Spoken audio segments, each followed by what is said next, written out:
Des lieux où la délinquance est profondément enracinée, c'est ainsi que le ministre de l'Intérieur Manuel Valls a justifié le choix de la Duchère parmi les 15 zones de sécurité prioritaires. Pourtant, depuis 2003, un vaste projet de réaménagement urbain a complètement changé le quartier.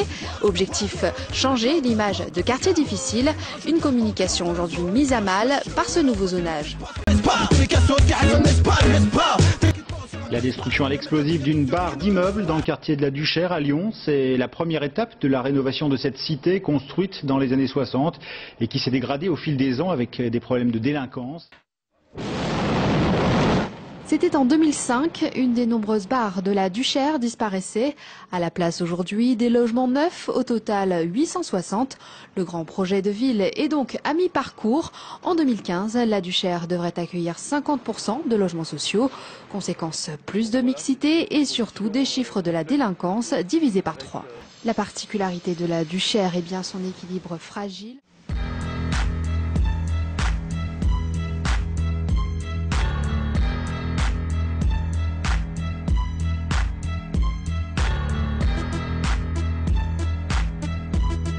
Je fais des toilettes sèches publiques, ça c'est 99% de mon activité, week-end compris souvent.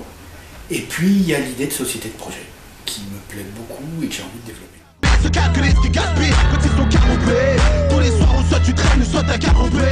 La société de projet, c'est une société dans laquelle des gens peuvent, s'ils ont envie, développer des projets qui les passionnent. Une société de projet, c'est une société où on se régale, où on a envie de se lever le matin tôt, parce qu'on a quelque chose à faire. C'est une société de projet, c'est une société dans laquelle il y a plein de gens qui se lèvent tôt parce qu'ils ont des furieuses envies de faire des choses. Mon sentiment, c'est que cette idée de société de projet, il n'y a rien de neuf. J'invente absolument rien. Et ça existe partout. En tout cas, c'est l'impression que j'ai. Et ça, j'avais envie de le vérifier. Et j'avais envie de le vérifier dans deux contextes très différents. Le contexte où moi j'habite, c'est-à-dire le sud de la Drôme, donc à mi-chemin entre Lyon et Marseille, la fin des Alpes. Et je travaille actuellement donc, en tant que stagiaire pour la société de projet dans la Drôme, dans la communauté de communes du Val d'Aigues, autour de Nyons. À côté de ça, on essaie de développer une radio participative, donc on essaie d'intégrer cette société de projet au projet de la radio, qui est lui-même en état, en cherchant donc à mettre en valeur ces initiatives menées par les habitants du territoire, et en interrogeant notamment les obstacles auxquels ils se heurtent et puis leur parcours de ces porteurs de projets. Dans un coin où il y a plein de gens comme moi qui sont arrivés des villes, qui se sont installés, pas forcément pour élever des chèvres, même si moi je suis arrivé pour élever des chèvres aussi, bien que j'étais universitaire, mais j'ai jamais traité de chèvre et je serais bien capable de le faire. Mais il y a plein de gens qui font plein de choses. Et je pensais que c'était un bon terrain, puis en plus c'est chez moi, donc ça me plaisait, pour essayer d'identifier tous ces gens, montrer qu'il y a plein de gens qui font plein de choses. Une facette d'une belle société qui existerait déjà en partie et qui souhaiterait en fait mettre en lumière les projets que mènent certaines personnes, en dehors parfois d'un cadre économique et social qui est mis en avant aujourd'hui, et qui à travers cette construction de projets peuvent avoir des répercussions sociales soit directement, parce qu'ils s'adressent parce qu'ils ont une visée sociale en tant que telle, soit qui peuvent être simplement épanouissants pour ceux qui les portent. Et puis je me suis dit, ça doit être beaucoup plus général que ça. Et si ça se trouve dans des quartiers, ce qu'on appelle peut-être les quartiers sensibles, c'est-à-dire des quartiers où, paraît-il, la police n'ose pas rentrer, enfin, tout ce qui se raconte, où les gens ont souvent du mal à vivre, où les gens ont économiquement du mal à vivre, où c'est difficile, plein de choses sont difficiles. Je pense qu'il y a aussi des gens qui développent des projets. Et alors dans des conditions sans doute plus difficiles que dans les baronnies, parce que on n'est pas en pleine nature, si on veut trouver un garage pour faire des choses, on ne trouve pas facile. C'est sans doute difficile. Mais j'avais envie d'aller voir, d'où l'enquête sur la Duchère. Je me suis beaucoup cantonné à un certain public qui est plutôt néo-rural, assez jeune, avec un niveau culturel assez élevé, classe socio-économique plutôt classe moyenne, et qui donc se regroupe souvent, qui fonctionne en circuit d'interconnaissance, et qui est donc un certain réseau plus ou moins fermé, mais pas volontairement quoi. Alors, en tout cas au sein de ce milieu associatif et de ce milieu d'entrepreneuriat de projet. Ça resterait un modèle de société qui est proposé, mais qui par contre exclut une certaine partie des gens, puisque ces porteurs de projets se rejoignent tous sur différents points, notamment des points culturels, sociaux, et toute une partie des gens, peut-être une partie de porteurs de projets qui sont gommés par cette minorité un peu plus visible que les autres, ou alors on peut simplement penser qu'il y a des dispositions qui font qu'on est plus à même de s'inscrire dans une telle démarche, et ce qui ferait qu'il y aurait une certaine dynamique en fait qui s'effectuerait en réseau, et on resterait dans un espèce de petit microcosme très dynamique, où beaucoup de projets se montraient, mais qui exclut ou gomme toute une partie des personnes, et ce qui forme presque une culture du projet. Je pense qu'il y a une certaine culture avec des notions propres pour pouvoir s'inscrire dans cette démarche-là. Qu'ils en parlent, qui nous racontent l'histoire, qu'ils apportent eux, en fonction de ce qu'ils sont en train de faire eux, des billes pour que d'autres gens plus tard puissent faire des choses un peu du même ordre, qui soient un peu des relais. Que si eux ils ont réussi à trouver des projets et à commencer à les développer, qu'ils le montrent pour que d'autres se disent mais pourquoi pas moi? Salut à vous. Rentrez. Du coup dans l'espace atelier, logement et entreprise. Donc là, ça c'est la partie bordélique, mais film de loin, hein, parce que là c'est bon. C'est l'atelier, donc matière, clous, vis. Ça c'est la partie, un petit meuble que j'ai fait en design, et puis avec un petit truc que j'ai mis en place pour pouvoir m'amuser un petit peu avec l'ordi. Ça c'est la partie mécanique, hein. Voilà, cuisine, lampe. Et puis donc là, c'est comme tu as vu dès le départ, ici c'est le côté donc atelier, et là c'est le côté entreprise. Voilà, bon, ça c'est vraiment le bazar, mais j'ai pas assez de place hein, pour... dès que tu commences à travailler dans la matière, les tableaux, les sculptures, tu t'étales, tu sors un tournevis, tu sors un marteau, tu sors de la toile, tu sors... Bon, c'est un peu petit, mais je m'en suis sorti jusqu'à présent, mais maintenant que la partie entreprise devient plus prédominante, elle gagne de la place, elle se range du coup. J'ai besoin quand même de plus d'ordre. La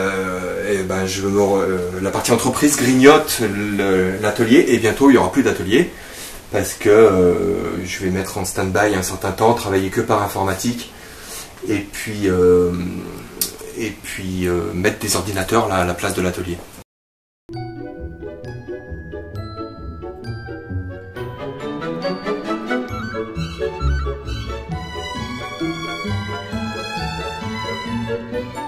Je m'appelle Jean-Michel Azaken Bonin, artiste, inventeur et entrepreneur. Voilà, je vis ici à la Duchère, dans un atelier entreprise. C'est plutôt des ordinateurs que j'ai montés moi-même, récupérés, montés, et puis je me suis fait, je travaille là dans le web, dans la construction de sites web. Et puis je vais m'y consacrer cette année entièrement, beaucoup plus fortement qu'auparavant. Là, celui-là il vient vraiment de la poubelle aussi, c'est un vieil ordinateur avec lequel je vais, tout petit, hein, il n'y a rien dedans, mais j'ai pas besoin de grand chose que je vais faire une alarme avec. Donc une alarme reliée sur le web, un truc tout simple. Mais autrement, je monte pas que des ordinateurs, j'ai fait des tableaux, j'ai fait des sculptures, j'en ai posé une de 2,20 m au Palais des Congrès. Là, il y a des cartes postales qui ont été faites de cette sculpture, je sais pas si tu peux voir. Ouais. Il s'appelle José Hart, le fils de Jonathan et Jennifer Hart. Ça me faisait rigoler. Et il est relié au bâtiment de Renzo Piano par des cordes, et il est penché en avant et tout, au Palais des Congrès de Lyon. Il est penché en avant et ça s'appelle L'homme qui ne savait pas que c'était impossible à faire. Je m'appelle Ondo, j'ai 74 ans, bientôt 75 ans. Et je suis venu en France en 1982 et par la voie des Boat People. Au début, c'est sur un bateau en bac très petit, hein, juste pour une dizaine de personnes. Mais on a chargé pour que 63 personnes. Mais oui, c'est comme ça, quand on fait clandestinement pour partir, pour quitter le pays, c'est comme ça. Parce qu'après la prison, c'est 4 interdictions. Premièrement, on ne peut pas habiter en ville. Deuxièmement, sur les voies, qui peut contacter avec les autres, c'est-à-dire sur les routes nationales, on ne peut pas. Il faut se loger lointain dans les campagnes ou bien dans la montagne, on ne sait pas, mais il ne faut pas contacter avec les autres. Et puis on ne peut pas se grouper avec un groupe ou quoi comme ça, c'est interdit. J'étais dans la commune, dans la prison, 6 ans et 4 mois dans la prison. À cause d'un régime. Après le coup d'État de 1975, c'est le communiste qui a tout envahi le pays. Et on a mis tous les anciens régimes en prison. Jean de Dieu Latim Bazafi, JDD, ou RAGOD, est lié à la situation des étudiants étrangers en France et pour le changement de statut. Et de par mes expériences antérieures, donc j'ai pu monter ce cabinet. C'est un cabinet en management, conseil et formation, en management de projet. Alors, intergénérationnel, interculturel, international. Je m'appelle Christina Lagneau et je fais de la couture adaptée. Alors qu'est-ce que c'est la couture adaptée? C'est adapter des vêtements pour qu'ils s'adaptent à votre vie en fait, à vos particularités. Je sais pas, vous êtes grand, vous êtes petit, vous avez une malformation qui fait que votre vêtement doit être adapté au niveau des bras ou des jambes. Donc voilà, je propose ce service à tout type de personnes en fait. Moi c'est Lamson, on va dire ancien membre de la Soldat Guerrière. J'habite à la Duchère, quartier ouest, et voilà quoi. J'ai 27 ans aujourd'hui. Bah, rien de plus quoi. Parcours dans le rap. Et ça fait 10 ans que je suis là et on essaie de percer. Si votre collègue Colombo il m'entend au jour d'aujourd'hui.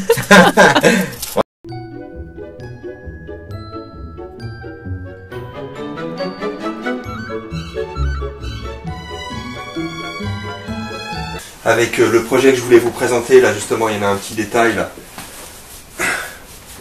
Là c'est une impression d'un de mes dessins sur un tissu. Donc ça c'est l'artiste qui a fait ça, mais l'entrepreneur qui l'a réalisé. Et là, un de mes tableaux imprimé sur une brique de verre. Donc ça vous donne une idée de ce dont je voulais parler, c'est-à-dire l'impression d'œuvres d'artistes sur tout type de matériaux, grâce à un robot imprimeur. Ouais, on a vu la brique de verre, imprimée. Mais ce qu'il faut s'imaginer, c'est là, c'est juste un essai en machine. Hein. C'est en plus moi qui suis allé à l'entreprise apprendre le logiciel du robot en 2 heures et imprimer différents objets que j'avais amenés pour mon test, parce que je travaillais le concept par écrit, quoi, hein, comme on développe un projet, chiffré et tout, quoi, à peu près. Et là, je suis allé faire mes essais, donc avec une brique de verre, mais si on met un mur entier de briques de verre, on peut, et on imprime une forêt de bambou sur une brique de verre, là, ça change tout, quoi. Moi, je trouve que la brique de verre, au niveau objet de déco, rien que ça, déjà, on peut lancer un truc. Donc, on a tant d'objets, 20 objets, pas trop. On a 50 artistes, 100 artistes, 200 artistes. De l'autre côté, on réunit, on leur dit, bon, bah, si vous voulez gagner un peu de royalties, venez nous faire des modèles pour les briques de verre, venez nous faire des modèles pour les tapis, venez nous faire des modèles pour les draps de bain, pour des carreaux, etc. On met en adéquation, alors l'artiste devient un peu designer. Alors, certains voudront pas, ouais, non, moi je fais que de l'art, moi je m'en fous, je fais ce qui est créatif. Donc la base du projet, c'est de se dire que le plus court trajet d'une idée, c'est la voie. Partant de là, quand on a une idée, on la perd aussi vite qu'elle est arrivée, donc il faut la mettre en œuvre très rapidement. La voie, c'est le plus court chemin. Donc à partir de là, au départ, moi je suis musicien, donc je me servais de cet outil derrière la batterie pour pouvoir créer en direct, manipuler ce que je créais. Et à partir de là, je me suis dit que cet outil permettrait notamment à des personnes d'accéder à la création. Par exemple, des gens qui chantent très bien sous leur douche, mais à partir du moment où on leur met un micro devant, il y a le blocage du rapport à soi qui fait que on ne supporte pas sa voix. Le fait de transformer la voix, par exemple, ça permet à des personnes de se lâcher, et ensuite, elles vont la plupart du temps découvrir qu'elles chantent juste quand j'aurai enlevé l'effet, parce que c'est juste surtout un blocage dans la tête, et l'outil permet notamment ce genre de choses. Il peut aussi être appliqué, ça peut être appliqué à du management pour équipe de créatifs, ça peut être, là, il y a des projets en direction des personnes âgées. En plus de ça, il y a des ambiances que j'enregistre par-dessus, donc je fais des compositions, mais j'implique les participants comme créateurs. Il y a une dimension projet public, et puis aussi atelier, et également concert, puisque je peux faire des prestations de concert tout seul, puisque l'idée, c'est aussi de faire en sorte que le circuit de production soit très court, pour impliquer les gens dans la démarche. Par exemple, le projet de la Guillotière, ça a été d'impliquer des adolescents, des personnes âgées, des personnes issues de l'immigration dans un projet de création collective en se déplaçant dans le quartier. Donc j'ai eu à la fois des ambiances, des gens qui me parlaient du quartier, des instrumentations faites dans le cadre de différents événements sur la Guillotière, et j'ai fait un mix de tout ça en rajoutant des batteries en direct.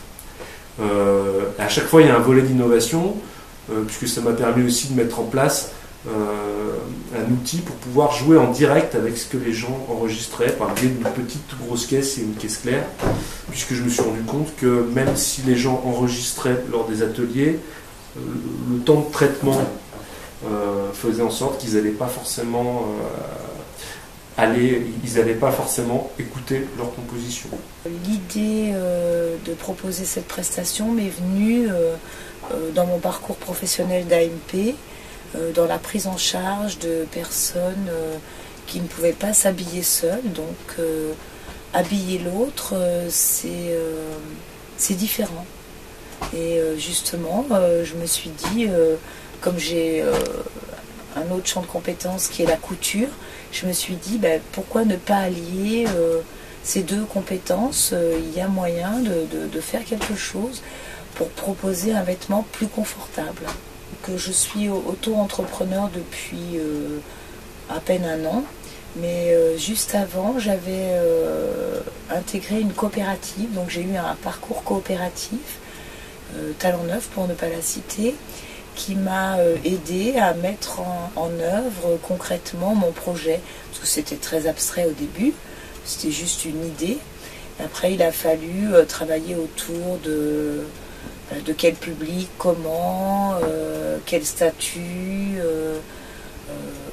de tas de choses auxquelles je n'avais pas pensé forcément au moment où j'ai eu l'idée de mener ce projet. Je m'appelle Elena et je suis artiste peintre.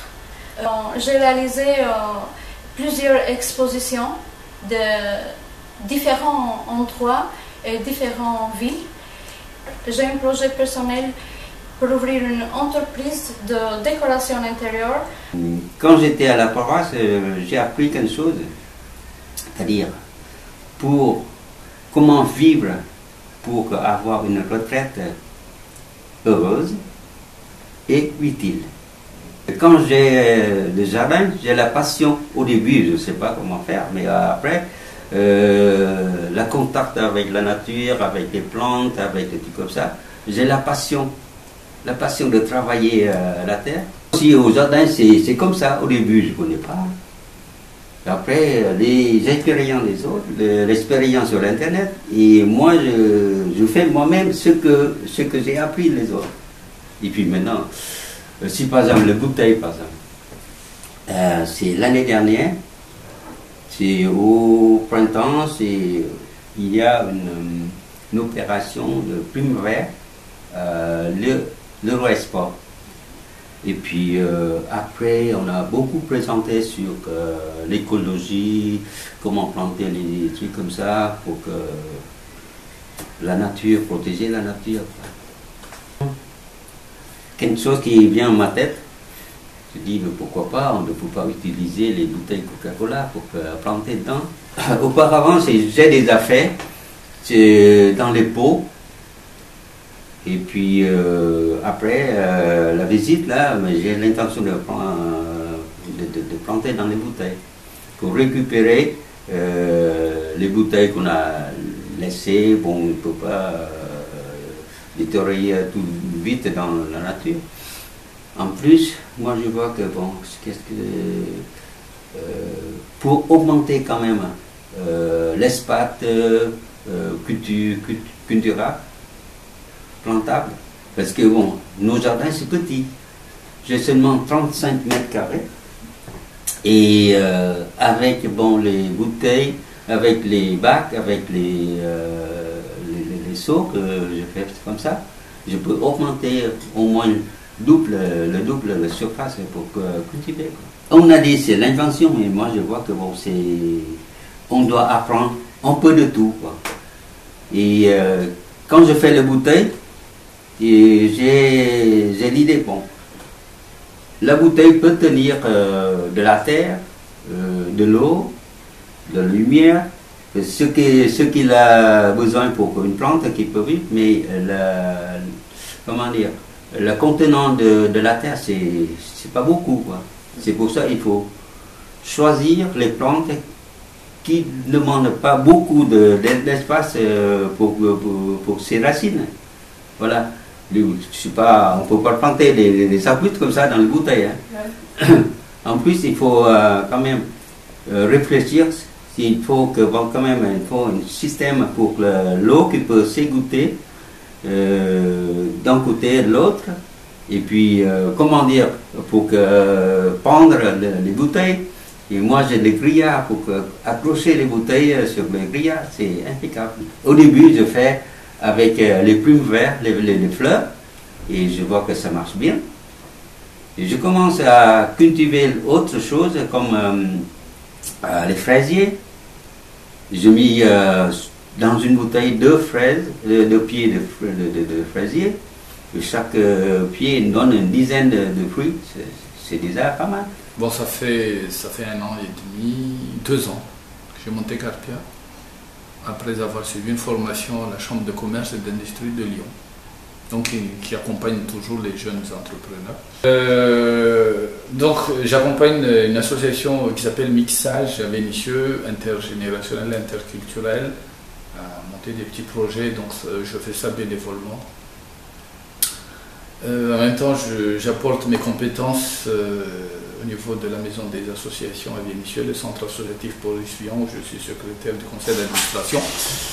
Et puis, Carpia, donc ici à la Duchère, chargé de mission à l'espace senior. Et au niveau international, je soutiens l'école de la chance que j'ai fondée quand j'étais là-bas. En fait, c'est une école à demi-journée pour les enfants qui travaillent, qui sont obligés de travailler pour manger. Donc on a coupé la poire en deux, une demi-journée en classe et l'autre demi-journée aller travailler. Et puis dans les villages aussi, je fais tout ça bénévolement. Mon rap, rap plus, on va dire, conscient, hardcore, sincère. Et je rappe pour ceux qui me ressemblent. Et, voilà quoi, c'est au feeling. Au jour d'aujourd'hui, c'est au feeling. Et c'est plus le vécu et les galères de nos vies, quoi. On va dire ça, quoi. Comme ça. Voilà, j'ai grandi là. Donc, ce que j'ai écrit, ce que je fais, ça représente mon quartier. Et voilà, quoi, je suis attaché à ce quartier, je vis là. Et voilà, quoi. Si j'aurais grandi à Champagne, c'est clair que je ferais peut-être de la variette. Je vais commencer tranquille. Voilà, mais à la Duchère, vu que c'est hardcore et c'est hard, j'ai eu un vécu où ça se bagarrait souvent pour des histoires de territoire ou pour des histoires t'as tapé mon petit frère ou je sais pas quoi. Ouais, on a grandi en étant dur. Quartier difficile, mec difficile, donc voilà, c'est comme ça.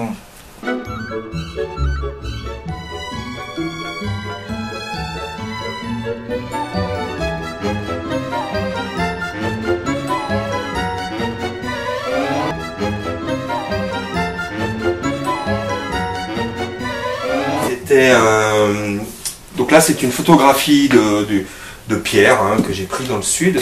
Une photographie de Pierre, mais on voit qu'il y a quand même des trous dedans et de la peinture qui a coulé.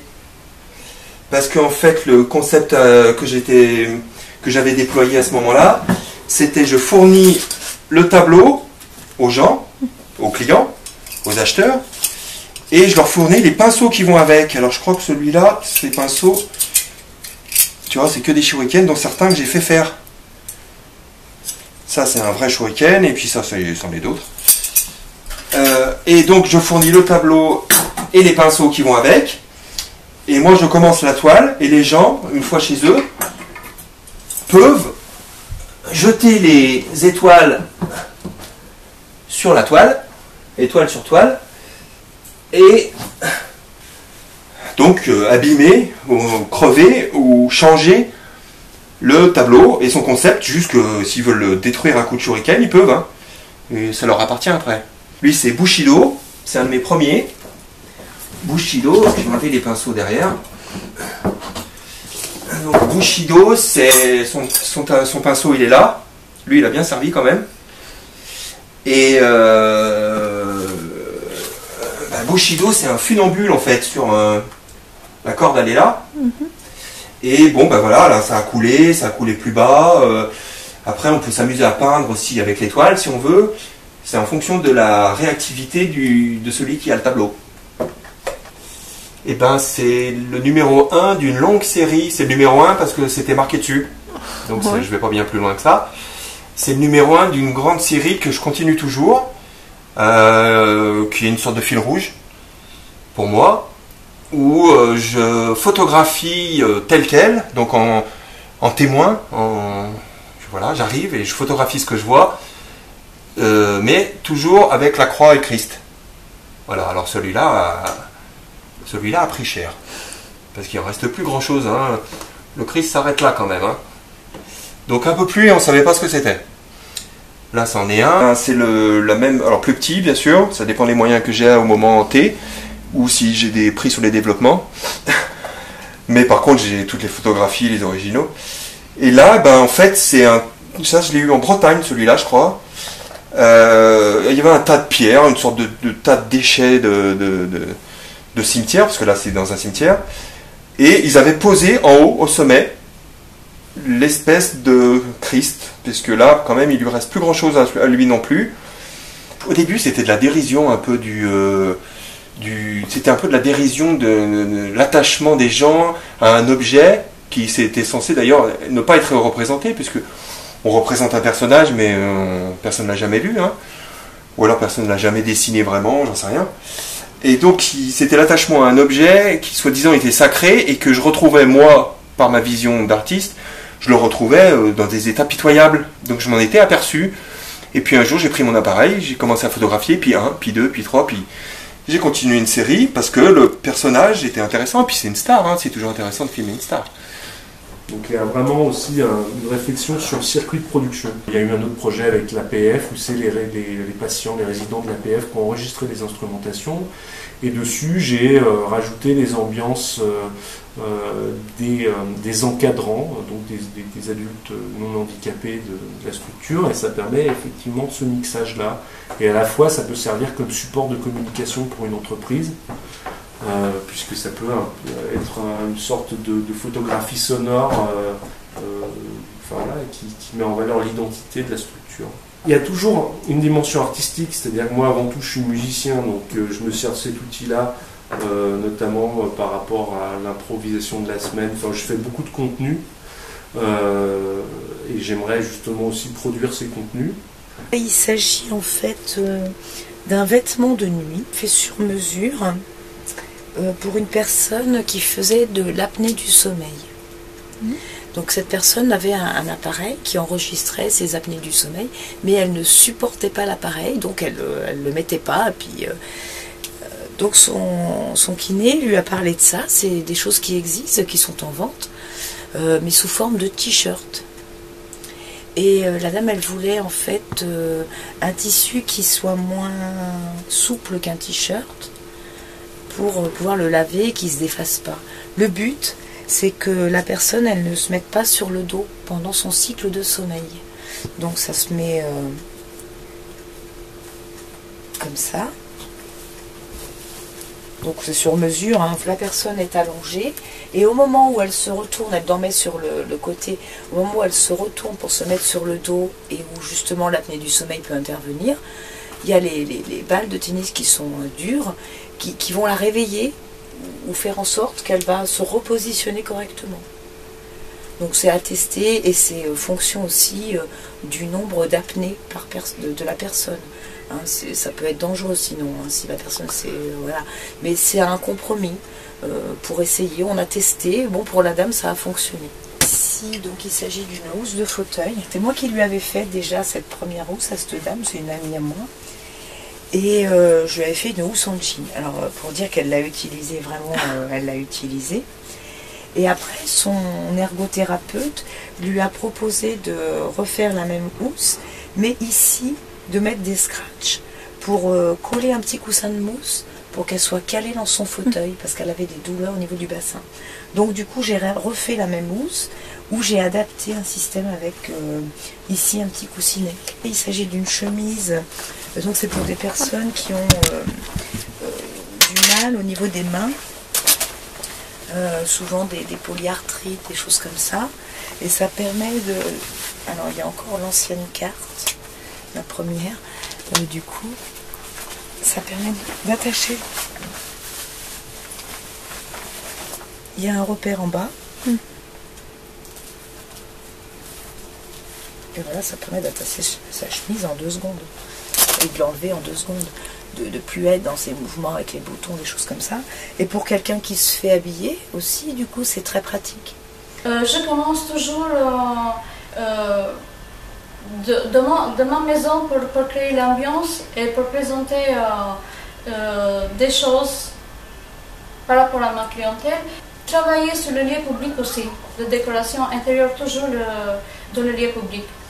Vous voyez pas des grandes choses, mais par rapport à l'espace qu'on a ici, je réalise pas seulement la peinture, mais aussi les sculptures de bas-relief plutôt, pour décorer les murs et pour faire un revêtement décoratif sur le mur.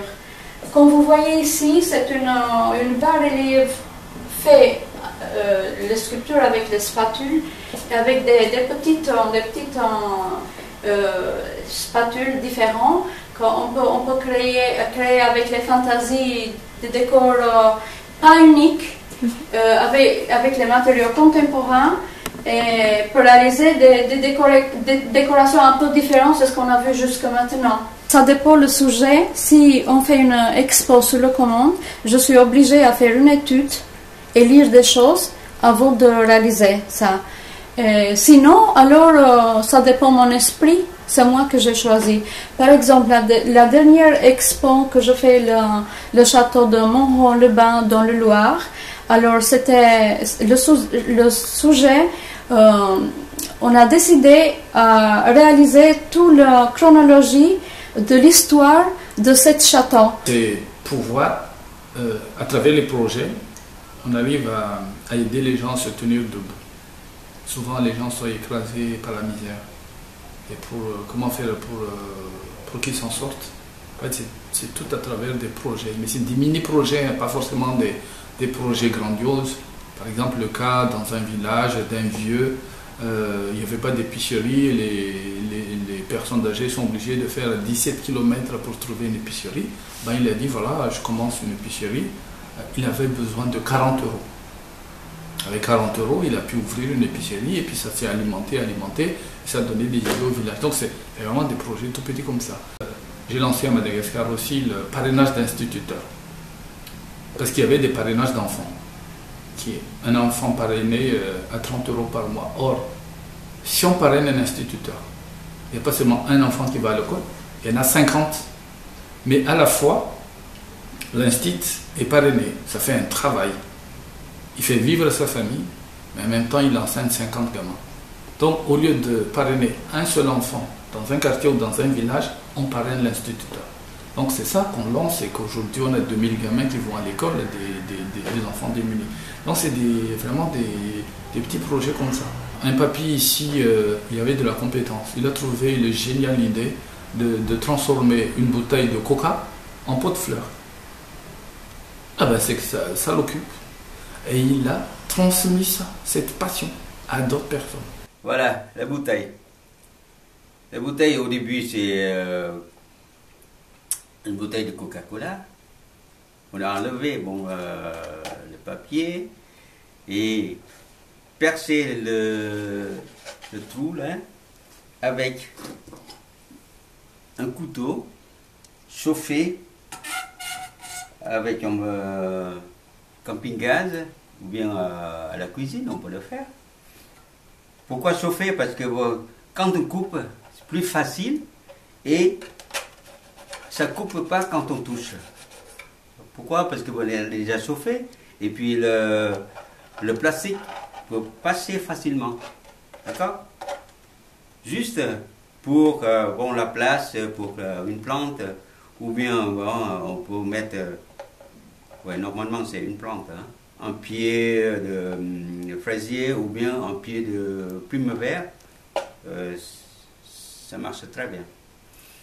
Et j'ai déjà pensé pour que il peut évacuer l'eau, c'est-à-dire on a percé de petits trous sur les deux côtés, avec le niveau c'est un peu bas comme ça, mais on garde quand même un petit peu de la terre avec de l'eau dedans, pour qu'il peut nourrir les racines.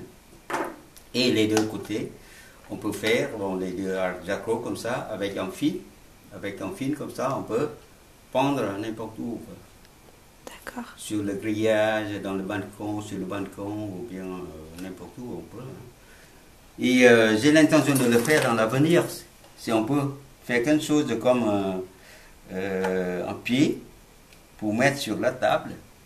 C'est comme ça, les gens peuvent utiliser pour mettre devant son bureau ou bien comme ça. Comme à l'espace senior, parfois on a fait sur la table, on peut mettre comme ça. Des gens, au départ, qui ne sont pas du tout censés à se croiser, à se rencontrer, ils se croisent, ils ne se rencontrent pas, et bien, grâce à des projets, ils sont autour d'une même table, ils discutent, ils parlent de tout, de leur vie personnelle, de leur vie professionnelle avant, de la vie de famille et tout, et tout, et tout. Et c'est qu'ils ont vraiment avoir cette ambiance-là, c'est ça, créer des liens. Et pour des personnes en situation de handicap, la voix, c'est pas forcément le meilleur vecteur. Il serait intéressant de développer des capteurs de mouvement, etc. Et pour ça, j'ai besoin de travailler avec des techniciens améliorer la qualité du son, améliorer les outils, et puis voilà, permettre encore des développements, des innovations qui permettront de rendre accessible la création sonore au plus grand nombre.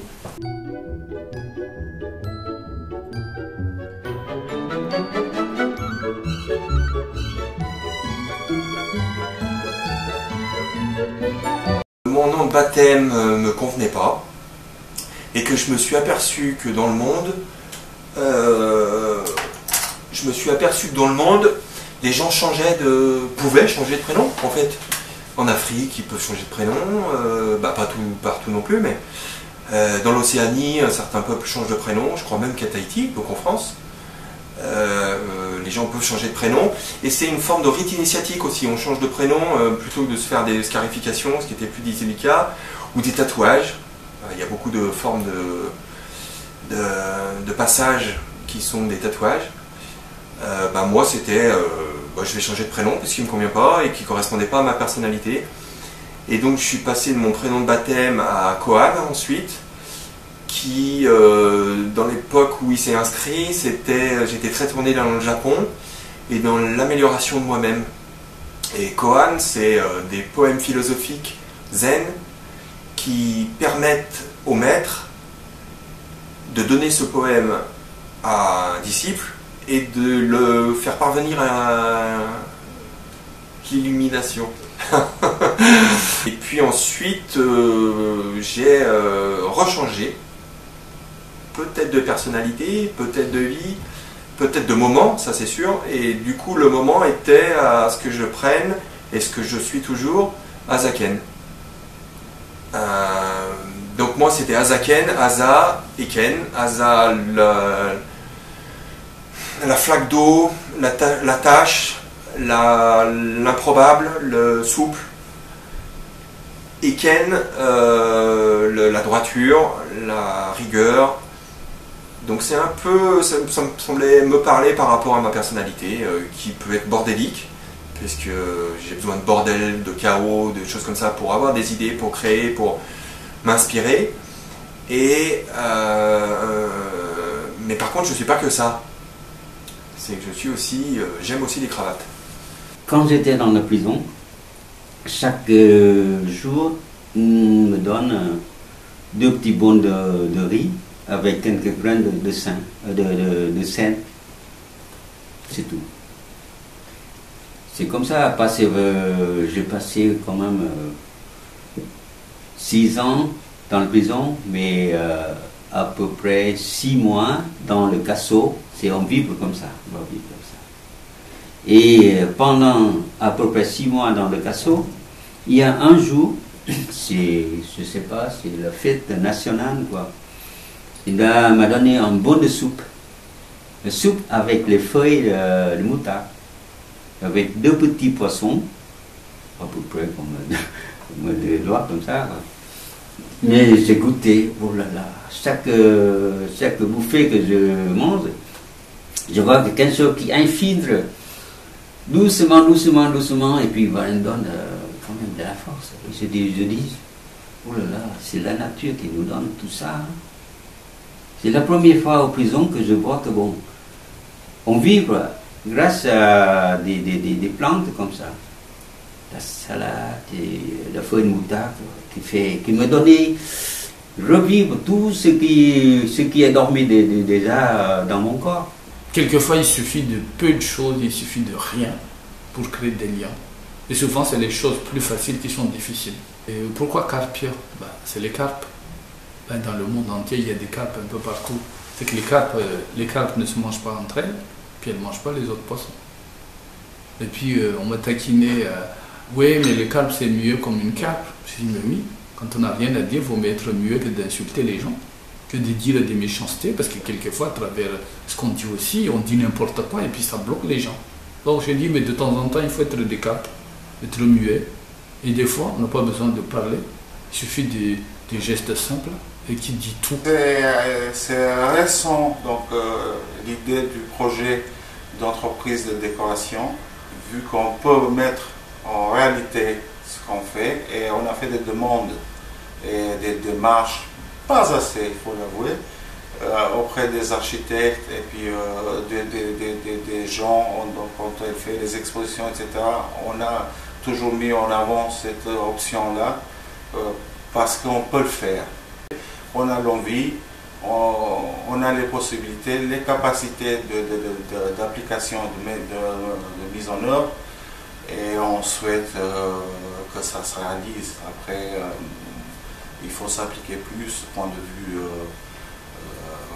publicité, se faire connaître, et puis d'exporter ce qu'on fait, parce que c'est vrai que ça fait longtemps, on s'est cru comme des chercheurs, et on a toujours voulu vérifier que quelque chose qu'on fait, on le fait d'abord chez nous. J'avais choisi cette pièce-là plutôt que la pièce à l'entrée, parce qu'elle est plus lumineuse. J'aurais pu prendre la pièce à l'entrée et puis du coup recevoir des gens. Puis après je me suis dit, bon bah, j'ai pas vocation à recevoir les gens non plus, quoi. Le but, si je dois évoluer dans quelque chose, ce sera forcément après avec une possibilité de local, dans un idéal. Après, le côté décoratif et tout ça, c'est important aussi, parce que cet espace, j'y passe quand même un peu du temps. Donc je voulais l'aménager. Alors j'ai mis un moment avant de virer ma fille, je peux le dire ça. J'ai réutilisé l'espace essentiellement pour moi, mais bon bah c'est aussi le congèle, tout le bazar, quoi. Mais c'est vraiment l'endroit où je voulais dissocier mon espace personnel et mon espace de travail. Ici, quand je suis là, je suis au travail. Pour moi, de toute façon, l'artistique, c'est quand même lié à un ego, savoir un peu le mien aussi. Ce que je veux dire par là, c'est que moi, j'ai, dans un premier temps, essayé de trouver un médium qui correspondait à ma créativité. Vu que j'avais commencé par le chant improvisé, vu que j'avais pas d'instrument, ensuite je me suis mis à la batterie, etc. Mais finalement, la boucle est bouclée, je reviens à la voix et à la spontanéité, à l'instant créateur, on va dire. Donc ça, c'est trouver le bon outil. Ensuite, trouver aussi le bon moyen de produire et de diffuser, diffuser les contenus, et voilà, et trouver la manière de se financer pour pouvoir faire avancer la démarche, quoi. Ce qui est intéressant, c'est l'interdisciplinarité, c'est-à-dire plutôt que d'être consanguin et de rester entre personnes du même secteur, que ce soit le secteur de la musique, etc. Je trouve qu'il y a une grande richesse à travailler avec des corps de métiers différents. En l'occurrence, là, c'était un développeur informatique avec un musicien. C'est, à mon sens, beaucoup plus riche que de rester qu'entre musiciens ou qu'entre informaticiens.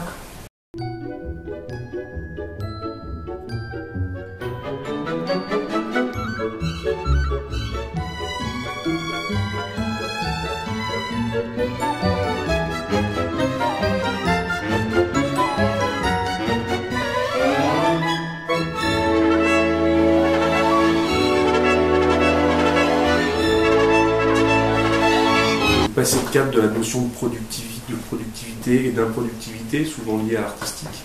L'idée aussi, c'est la richesse des personnes.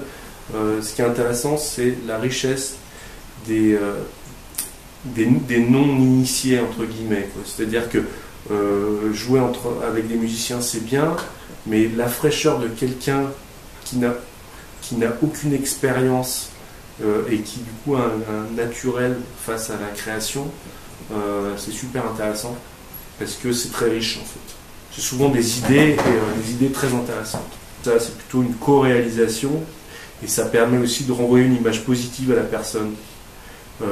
Parce qu'effectivement, on est souvent confronté à « Ah ouais, moi j'aimerais bien être musicien, mais je suis trop vieux », ou alors « C'est trop compliqué, il faudrait que j'apprenne le solfège, etc. » Là, on se situe vraiment dans le cadre d'une initiation musicale et d'un outil qui permet d'avoir envie de faire des choses. Ce qui est intéressant, c'est que c'est une démarche aussi on se rend compte rapidement que cet outil qui est basé sur des onomatopées, donc un côté un peu universel.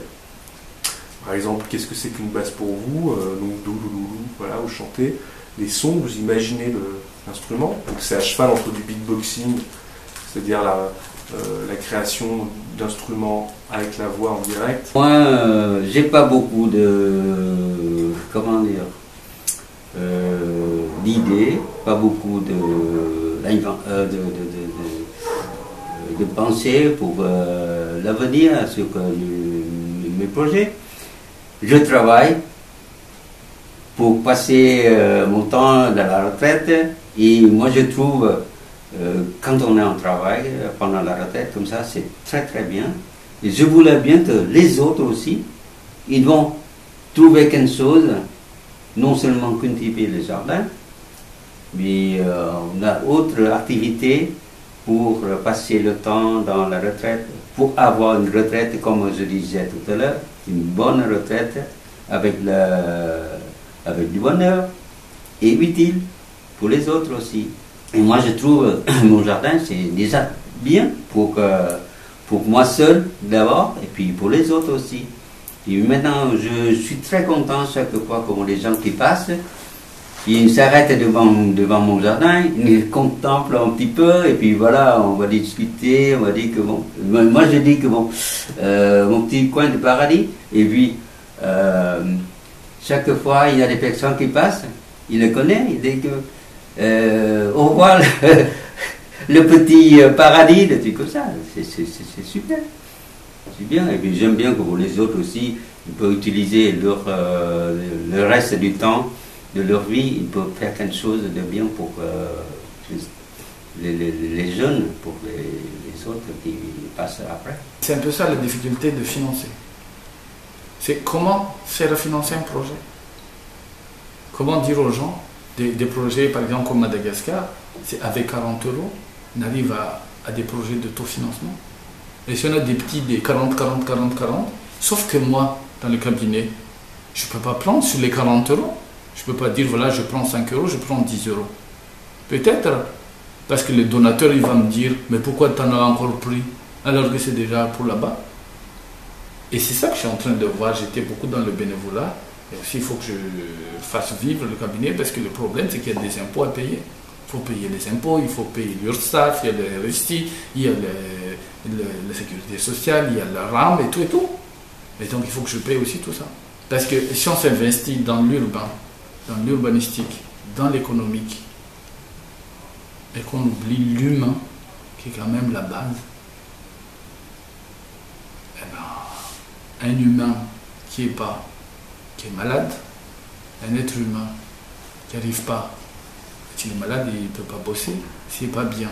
On parle de maladie à maladie, il y a toutes sortes de maladies. S'il n'est pas bien socialement, s'il n'est pas bien physiquement, s'il n'est pas bien psychologiquement, s'il n'est pas bien spirituellement. Parce que les personnes âgées parlent beaucoup de spirituel. Quand tu fais une rencontre, il y en a qui disent non, je ne peux pas, parce que je dois aller à l'église. Il y en a qui disent non, moi je dois aller à la synagogue. Il y en a qui disent non, moi je vais à la mosquée. Donc c'est tout ça à tenir compte, parce que c'est important, c'est dans la vie des gens. Il y a beaucoup de gens qui vivent dans la prospérité, qui n'ont besoin de rien, mais ils n'ont pas encore le bonheur. Il y a beaucoup de gens qui souffrent sur la terre. Il y a beaucoup de gens, même ils sont riches, même ils sont pleins de santé, mais ils n'ont pas de bonheur. Peut-être il a beaucoup de cupidité, il veut autre chose, comme chez nous on dit que bon, on est sur une montagne, on regarde l'autre montagne, c'est pour ça on n'a pas de bonheur. Mais pour moi, comme mon petit jardin par exemple, je suis content, ce que j'en ai, et je fais progresser ce que j'ai, et puis pour développer, pour se cultiver, pour apprendre comme ça, et puis moi je vois que je suis content de ce que j'ai. Concrètement, aujourd'hui, pour le développement de mon activité, il me faudrait un véhicule. J'ai fait la démarche pour passer mon permis de conduire.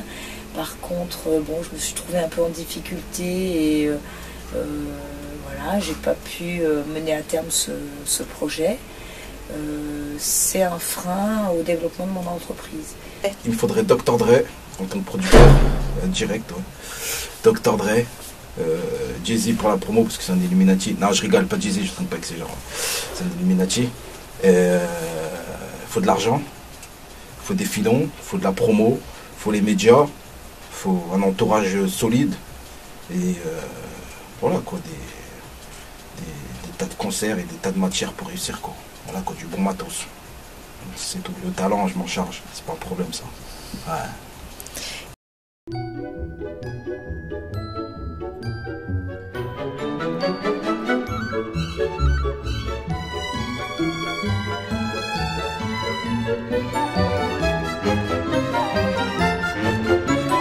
Alors, entreprendre à la Duchère, c'est